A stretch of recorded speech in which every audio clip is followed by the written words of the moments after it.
네, 오늘 변함없이 살아있는 주님의 말씀의 은혜를 사모함으로 말미암아 이렇게 주의 자리를 믿음으로 말미암아 함께 지키고 그 가운데 주님께서 나에게 말씀하시는 것, 나에게 원하시는 바를 지켜 행하기 위해 이렇게 나오신 우리 모든 성도님들을 주님과 환영하고 축복합니다. 자, 우리 한번 고백하실게요. 나는 제자입니다. 예, 그렇습니다. 제자된 우리예요. 이제 오늘부터 앞으로 28주 동안 매 주일마다 우리는 마태복음에서 예수님을 발견하는, 마태복음에서 예수를 읽다 시리즈를 통해서 우리는 예수 그리스도를 발견하고 그 예수 그리스도의 제자로서 나아가는 길에 대해서 우리는 적용하면서 나아가게 될 것입니다. 그 가운데 우리의 사명을 발견하고 다시 한 번 더 확고히 하며 그에 합당한 삶, 바로 한 번 더 고백하실게요. 제자로서의 삶. 네, 제자로서의 삶을 살아가게 된다라는 거예요. 그렇습니다. 주님께서는 지난주까지 바로 우리의 정체성에 대해서 확고하게 하신 이후에 그 정체성을 가진 우리들이 어떠한 삶을 나아가고자 알려주기 위해서, 그리고 그러한 상황 가운데 한 번 더 고백하실게요. 나와 동행하십니다. 네, 그렇습니다. 나와 동행하시는 그 주님께서 우리를 초청해 주셨다는 것이죠. 바로 마태복음에서 예수를 읽다 그 시리즈의 첫 시간으로서 우리 한번 더 고백하실까요? 예수 그리스도의 나심. 네, 예수 그리스도의 나심이라는 말씀의 제목으로 마태복음 1장 18절의 말씀을 우리에게 허락해 주셨습니다. 한번 마태복음 1장 1절과 16절 말씀을 한번 같이 보도록 하실게요. 아브라함과 다윗의 자손 예수 그리스도의 계보라. 야곱은 마리아의 남편 요셉을 낳았으니 마리아에게서 그리스도라 칭하는 예수가 나시니라. 아멘. 진실로 하나님께서는 이 아브라함과 다윗에게 그의 후손으로 그리스도께서 오실 것이라고 약속해 주셨습니다. 그렇습니다. 불의한 세상을 공의로, 정의로 다스리시고 하나님의 진정한 종이시사 완전한 왕으로서의 메시아가 오신다라는 거예요. 그가 다른 누군가가 아닌 그리스도라고 칭하는 예수가 된다는 것이죠. 자, 우리가 마태복음 1장 1절을 마주하게 되면 1절부터 17절까지 이 예수 그리스도의 계보, 족보가 장황하게 나열되어 있는 것을 보고 있다라는 거예요. 한 책의 시작, 중요하다고 했으나 한 책의 시작의 그 중요점을 계보로서 장식하고 있다는 것이죠. 우리는 바로 그러한 계보의 나열에서 예수 그리스도를 발견할 수가 있어야 된다는 것입니다. 가장 중요한 부분을 장식해야 되는데 그것을 예수 그리스도를 발견할 수 있는 계보로서 이 마태복음이 시작하고 있다는 거예요. 바로 예수 그리스도이시고 예수가 메시아라는 사실을 바로 이 1장 1절부터 17절까지의 계보를 통해서 우리는 발견할 수가 있다는 것입니다. 그렇습니다. 족보 나열에서 찾는 예수, 그 예수가 누구입니까? 예수는 그리스도시요, 예수는 메시아시다. 할렐루야.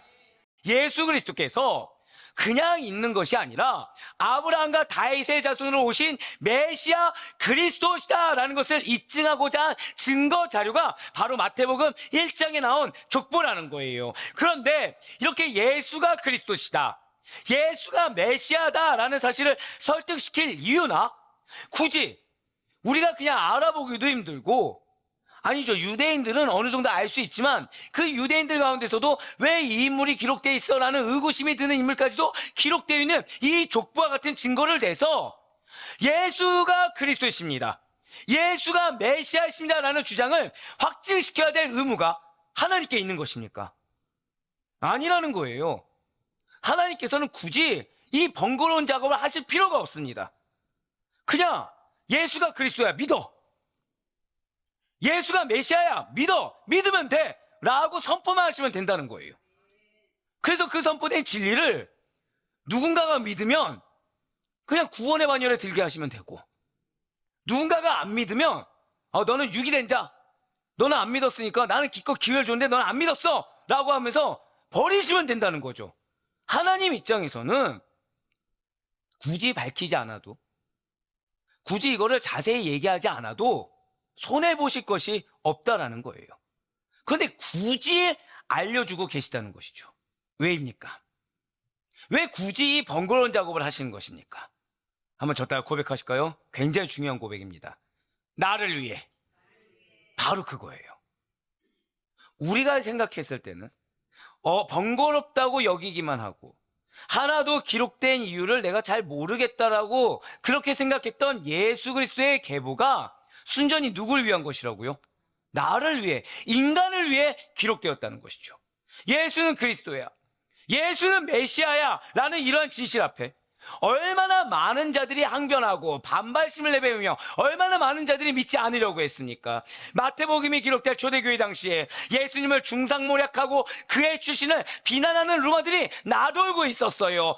그리고 마태복음 기록될 당시 이 초대교회 때는 이러한 예수님에 대한 중상모략과 루머에 대해서 또 한 가지 더 말도 안 되는 소문이 퍼지고 있었다는 것이죠. 그것이 무엇입니까? 예수는 사생아라는 거예요. 예수님께서 처녀 마리아가 남편이 될 요셉 사이에서 갖게 된 그런 아이가 아니라 마리아가 사실은 숨겨왔지만 다른 남자와의 부적절한 관계를 통해서 출산한 사생아다라는 주장이 여기저기서 나돌았다는 것이죠. 하지만 성경이 증거하고 있는 사실은 다릅니다. 예수님께서는 진실로 성령으로 잉태되셨습니다. 이렇게 성령으로 잉태된 예수 그리스도, 왜 이 사실이 중요할까요? 그것은 절대 고백하실게요. 성령으로 잉태한 예수님의 나심은 신적 기원을 가지고 있다. 바로 이거예요. 성령으로 잉태했다는 사실이 왜 중요하냐면 예수님의 기원은 신적 기원이라는 것이죠. 인간과 동등하게 생각되어질 수 있는 것이 결코 아니라는 것입니다.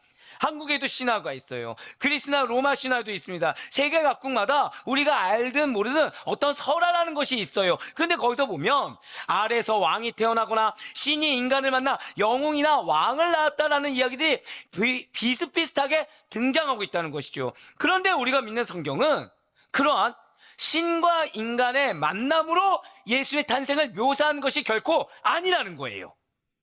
마리아가 성령으로 잉태된 것이 마치 인간 마리아가 성령이라는 남자신을 만나서 예수가 탄생된 것으로 오해하면 큰일 난다는 것이죠. 마리아는 어떠한 그런 인간적인 관계를 통해서 예수님을 출산하는 것이 아닙니다. 오직 성령 하나님의 이 신적 기원이 무엇입니까? 초자연적인 신적 능력으로 예수님께서 나신 거라는 거예요. 오늘 본문이 마태복음 1장 18절 말씀 다시 한번 더 보시길 바랍니다. 예수 그리스도의 나심은 이러하니라. 그의 어머니 마리아가 요셉과 약혼하고 동거하기 전에 성령으로 잉태된 것이 나타났더니. 아멘. 그렇습니다. 성령님께서는 사실 창세기에서 하나님께서 천지를 창조하실 때 이미 함께 하셨어요. 그리고 마리아 몸에서 예수님을 탄생하는 데 있어서도 새로운 창조의 역사를 행하신 주역이 되어주셨습니다. 진실로 성령님은 예수님의 탄생에 있어서, 그리고 예수님께서 공생애를 시작하기 위한 세례의 순간에, 그리고 예수 그리스도의 부활에 임하시사 하나님의 역사를 알파부터 오메가까지 처음부터 끝까지 계속해서 함께 같이 써내려 가셨다는 거예요. 그렇습니다. 진실로 예수님은 성령님과 단 한 차례도 떨어진 적이 없습니다. 그렇기 때문에 예수님의 나심은 그 삶의 과정, 그거를 논하기 이전에 이미 나신 그 자체부터 성령 창조의 역사를 터나신 신적 기원을 갖고 계시다는 사실이죠. 그렇다면 네, 좋아요. 나하고 무슨 상관입니까, 그게? 이렇게 아브라함과 다윗의 자손으로 오셔서 이 땅에 성령의 능력으로 잉태되신 신적 기원을 가진 예수가 이 사실을 안다는 것이 우리들과 무슨 상관이 있단 말입니까? 사실 예수라는 그 이름의 뜻에서 예수의 나심, 이 탄생과 우리들과의 상관관계를 깨달을 수가 있다는 거예요. 무엇에서 깨달을 수 있다고요? 예수라는 이름의 뜻에서 그냥 단순히 예수님이 구세주 이게 아니라 예수님의 이 탄생이 나와 어떤 상관관계가 있는지를 알 수가 있다는 거죠. 예수라는 이름이 무엇입니까? 고백하실게요. 여호와는 구원이시다. 네, 예수라는 이름의 뜻은 여호와는 구원이시다라는 뜻을 갖고 있습니다. 예수님께서 이 땅에 나신 것이 무엇과 관련이 있다고요? 한번 고백하실까요? 구원. 구원과 밀접한 연관이 있다는 것을 알려준다는 거예요. 그렇습니다. 예수님께서 오신 이유, 그리스도께서 오신 이유는, 아니 오셔야 하는 이유는 한번 고백하실까요? 죄인들의 구원을 위함이다. 다른 것을 위해서 오신 것이 아니에요. 그분의 탄생은 다른 것 때문에 탄생된 것이 아니라 오로지 우리들의 구원을 위해서 탄생하신 거라는 거죠. 어떤 사람들은 그리스도께서 꼭 이 땅에 오셨어야만 했느냐, 하나님이신데 그렇게 번거로운 방법을 하지 말고 그냥 구원해 주시거나 그냥 이렇게 천국 가게 해주시면 된 거 아니냐라는 질문합니다. 그러면서 근거를 뭐라고 하죠? 그리스도 예수 이후의 인류는 모두 다 핏빛의 역사야. 한번 봐봐. 예수님만 해도 십자가 순환이 있었어. 예수님의 제자들은 어떠했지? 십자가에서 처형당했어. 순교를 당했어. 로마 황제의 기독교 핍박으로 인한 순교자의 피 흘림이 있었어. 또한 십자군 전쟁이 됐든 뭐가 됐든 꼭 그 교회와 관련돼서는 다툼이 있고 분쟁이 있고 피 흘림이 있어. 그러니 예수님께서 오시지 않았다면 피의 역사가 없었던 거 아니야? 이런 분쟁의 역사가 없었던 거 아니야? 라는 질문을 한다는 거예요. 예, 맞아요. 예, 맞습니다. 예수님이 오지 않으셨다면 피의 역사는 없었을 거예요. 분쟁의 역사 없었을 겁니다. 다툼, 갈등 없을 것입니다. 하지만 하나도 없어요. 고백하실까요? 구원의 역사. 구원의 역사도 없다는 거죠. 예수님을 나름 안다고 하는 자들이 범하는 실수는 바로 이 죄인들의 구원과 예수님을 연관시키는 것을 놓친다라는 거예요.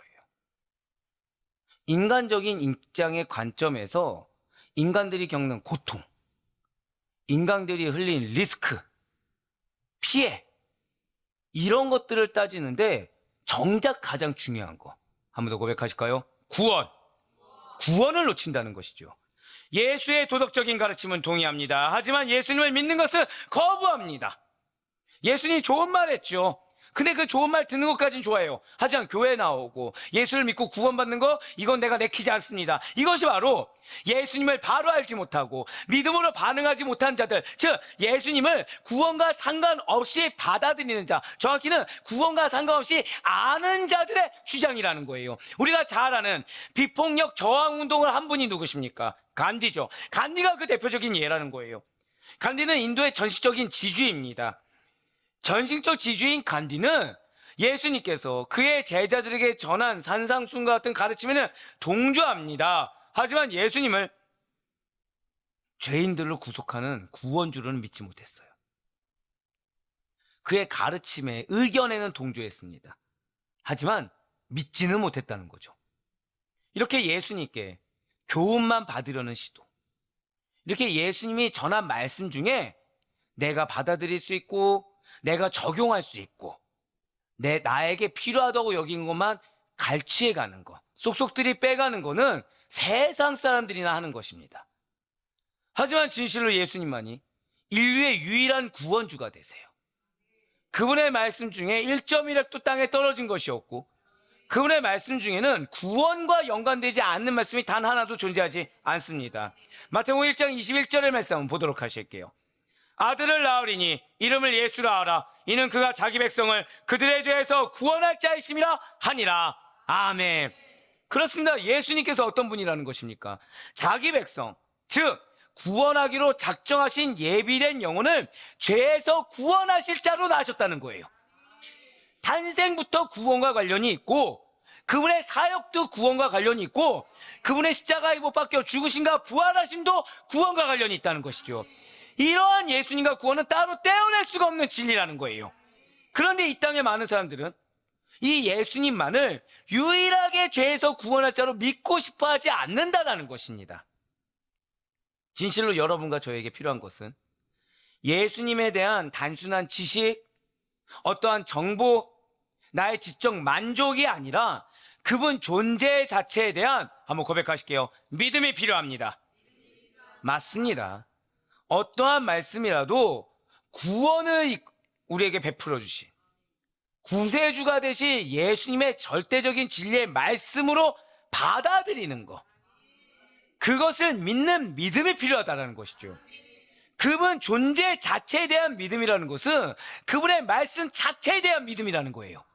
그렇기 때문에 우리는 예수님의 가르침, 그리고 어떤 좋은 교훈만 내가 골라서 취하지 말고 예수님과 관련된 모든 것, 그것이 무엇입니까? 역사, 그분의 일, 사역, 하신 행함, 가르침, 모두를 다 알고 받아들이고 믿을 수가 있어야 된다는 거예요. 내가 듣기에 이거는 내 지금 현재 상황과 맞고, 내가 듣기에 이거는 지금 내 상황에 적용하면 내가 너무 힘들 것 같아서 모르는 척하는 거, 이거는 세상 사람들이 하는 거라는 거죠. 왜입니까? 그의 나심과 말씀하신 모든 것은 우리의 생존뿐만 아니라 영원한 생명, 구원과 직결된 문제이기 때문이라는 거예요. 반드시 기억하시길 바랍니다. 지식이 신앙을 보증해 주는 것이 아니에요. 참된 순종, 전적인 경배, 거기까지 이어져야 구원에 이르게 된다는 것이죠.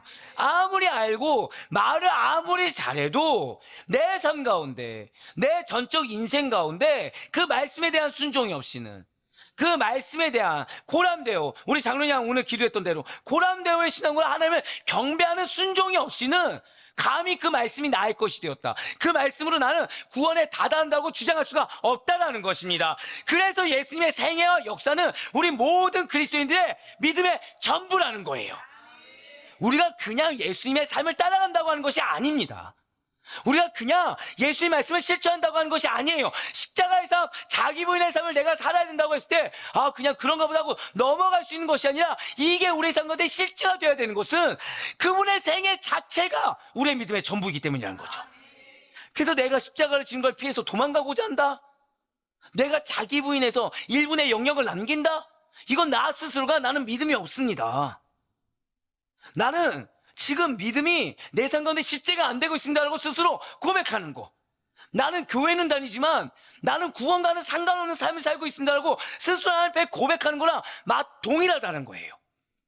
그렇다면 예수 그리스도의 나심이라는 것은 무엇입니까? 그분의 생애가 우리의 믿음의 전부예요. 그분의 생애가 우리의 구원의 전부입니다. 그러면 예수 그리스도의 나심이라는 건 무엇일까요? 죄인들을 구원하시어서 궁극적으로 우리와 예수님의 어떠한 상태를 만들기 위함이라는 거죠. 예수님의 나심이 무엇이라고요? 어떠한 상태를 만들기 위함이라는 거예요. 누구요? 여러분과 예수님의 어떤 상태입니까? 구원받은 백성들과 영원히 함께 하시는 상태. 좋다 고백하실까요? 예수님이 나와 영원히 함께 하십니다.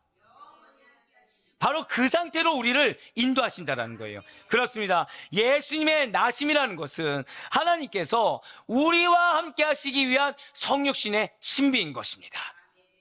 예수님 나심이 무엇이라고요? 나와 함께 하시기 위함이라는 거예요.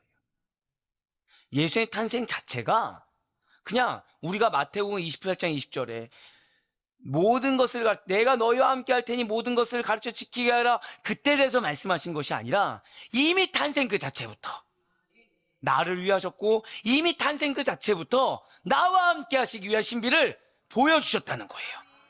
마태복음 1장 21절과 22절에서는 이러한 구원주로 오신 예수님의 나심, 이 모든 일은 하나님께서 우리와 함께 하시겠다라는 약속의 성취다라는 사실을 알려주고 있습니다. 21절과 22절의 말씀입니다.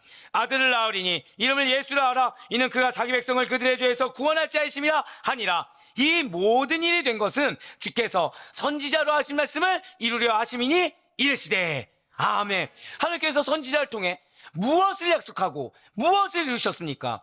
예수 그리스도를 이 땅에 나게 하심으로 자기 백성을 구원할 자로 삼으시고, 궁극적으로 구원받은 백성들과 영원히 함께 하시겠다라고 약속하신 것을 성취해 주셨습니다. 그리고 이러한 예수님을 통한 구원의 역사는 구약 성경의 거듭된 예언이자 예수 그리스도께서 탄생한 성육신 사건을 통해서 역사적으로 증명된 사실입니다. 죄와는 상관없는 예수 그리스도만이 신적 기원을 가지신 완전한 신이시사 완전한 인간이신 예수 그리스도만이 구원주시오 자기 백성과 함께 하시는, 한번 고백하실까요? 임마누엘, 그런 하나님이시라는 거예요. 그래서 이에 대해 성경은 이미 이렇게 증거했었습니다. 이사야 7장 14절의 말씀과 마태복음 1장 23절의 말씀입니다. 그러므로 주께서 친히 징조를 너희에게 주실 것이라. 보라, 처녀가 잉태하여 아들을 낳을 것이요 그의 이름을 임마누엘이라 하리라. 보라, 처녀가 잉태하여 아들을 낳을 것이요 그의 이름은 임마누엘이라 하리라 하셨으니 이를 번역한즉 하나님이 우리와 함께 계시다 함이라. 아멘. 하나님과의 중보자요, 인간의 죄를 사하시기 위해서 대속제물이 되어주신 예수 그리스도, 바로 이런 주님께서 우리와 함께하고 계세요. 예수님께서 나를 알아주고 계십니다. 나와 함께하고 계시고 친히 우리의 모든 삶을 주장하시사 인도하고 계시다는 이 진리로 인해 소망을 잃지 않고 다시 한 번 더 힘을 내어 나아갈 수 있는 여러분과 제가 되길 간절히 소망합니다.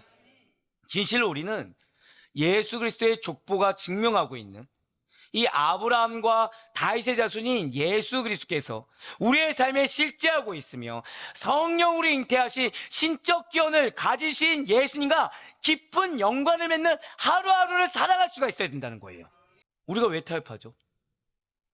우리가 여러 가지 입술을 댔지만 거룩하든 거룩하지 않든 왜 핑계대며 실제적인 믿음의 삶, 실질적인 증거자의 삶, 참된 제자의 삶을 온전히 왜 살아내지 못하는 것입니까? 반드시 잊지 마시길 바라요. 하나님께서 이 세상의 삶뿐만 아니라 사실은 영원히, 바로 이거죠.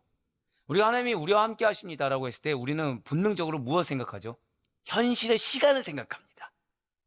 근데 그것이 아니라 영원히 언제나 우리와 함께 하신다는 것을 믿는 자들은 죽음을 두려워하지 않고, 지금 내 마음 상태로 인한 내 육신의 연약함을 두려워하지 않고 그리스도의 영광을 위해 평생을 생명을 바치는, 한 번 더 고백하실게요. 제자의 삶은 순교자의 삶입니다. 그 삶을 살아낼 수가 있다는 것입니다.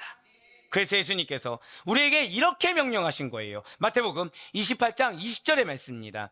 내가 너희에게 분부한 모든 것을 가르쳐 지키게 하라. 볼지어다 내가 세상 끝날까지 너희와 항상 함께 있으리라 하시니라. 아멘.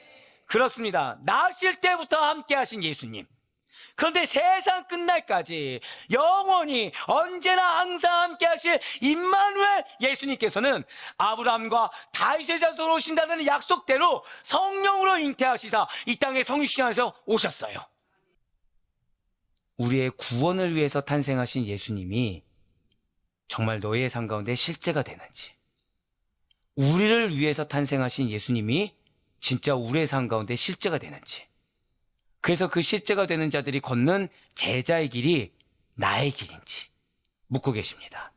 제자는 믿음이 실제가 되는 삶, 믿음이 실제가 되는 삶을 살아내는 자가 제자입니다.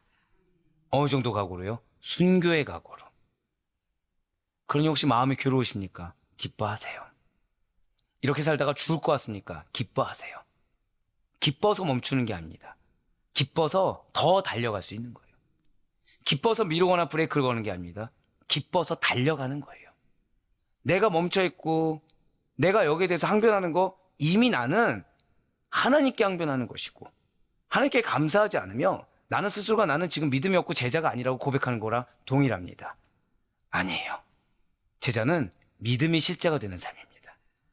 하다못해 그것이 순교자와 같은 그런 상황이라고 하더라도, 이것이 제자의 삶이면 누가 함께하고 계십니까? 영원히 언제나 예수님께서 함께 하시는 것입니다. 사랑하는 성도 여러분들, 진실로 예수님께서 지금 이 순간에도 여러분과 저와 함께 하심으로 우리를 주관하고 계심을 믿으시길 바랍니다. 임마누엘 예수님께서 경영하시는 인생이 얻게 될 은혜와 결실은 결코 작지 않아요. 지금은 피를 흘릴 수 있겠죠. 지금은 괴로울 수 있겠죠. 하지만 시냇가에 물된 동산과 같이 사시사철 푸르르 영적 풍성함과 믿음의 열매가 가득한 삶이 우리들의 것임을 의심치 마시길 바라겠습니다. 예수님께서 다시 오실 때 영광 중에 다시 임하시게 될 거예요. 그것이 우리의 것이 됩니다. 그러니 바라옵고 얻기는 당신과 함께하는 자들이 하나님의 영광을 같이 보고 하나님의 영광을 같이 누리게 될 것을 믿으시며 믿음으로 살아가시다. 믿음이 실제가 됩시다. 그래요. 그 믿음이 실제가 되는 우리, 나와 함께하는 예수님께서 인정해 주시고 칭찬하시사 제자로서의 여정을 끝까지 함께하는 영광을 누릴 수 있는 우리 모두가 되기를 주님의 이름으로 간절히 축원합니다.